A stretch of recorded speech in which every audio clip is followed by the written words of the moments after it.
Kanchakarpur is a border village a couple of hours away from Kolkata. Members of the village panchayat meet almost every day of the week, and one of their most prominent concerns is Bangladeshi infiltrators.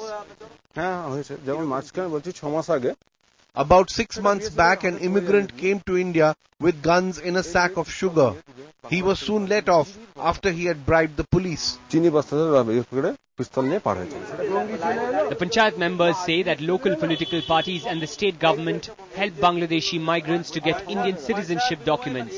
In return, the migrants vote for the CPIM in state and national elections. Some Bangladeshis have houses in both the countries. They get ration cards by paying bribes. Some Indians who don't have money for bribes face problems. In Panpakoria, angry villagers show us their APL or above poverty line ration cards. The villagers say they are desperately poor and need BPL or below poverty line cards, but they don't get them from the government.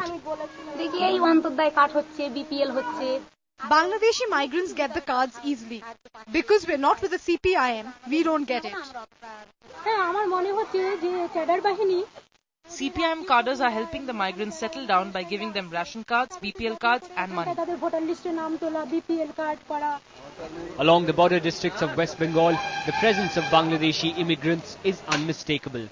So it's actually the porosity is of two kinds. One is they can very well mix with the rest of the population in West Bengal.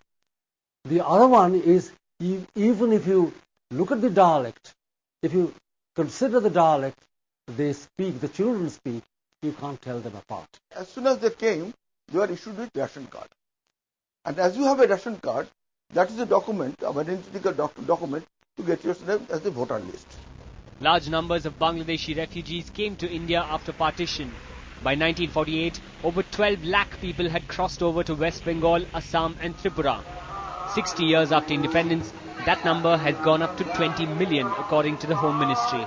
This coming and going for economic purpose, I don't consider is a threat.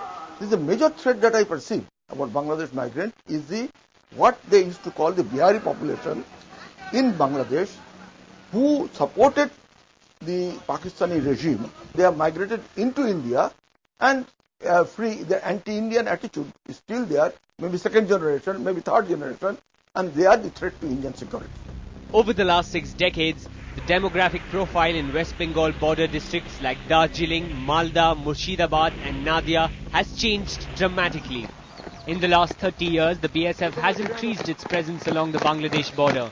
But as long as migrants are seen as politically expedient, India's eastern frontier will continue to remain one of its biggest national security threats.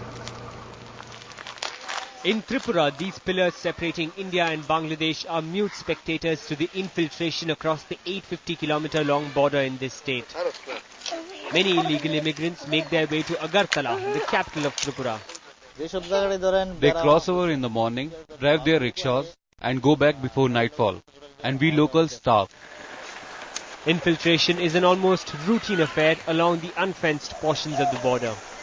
Hundreds of Bangladeshis named in the voter list, in the electoral roll, in spite of the fact that their names do exist in Bangladesh electoral roll also. New fences are being built, but many villages are still dangerously close to the boundary, their proximity open to exploitation by terror groups. A part of my farmland lies on Bangladeshi territory. We have appealed to the government to allot lands for us to stay here so that we don't have problems with the fencing. More than 10,000 families have been displaced to make way for the border fence, and another 5,000 families face eviction. Citizens groups are fighting for rehabilitation and compensation for the affected families. The infiltration continues.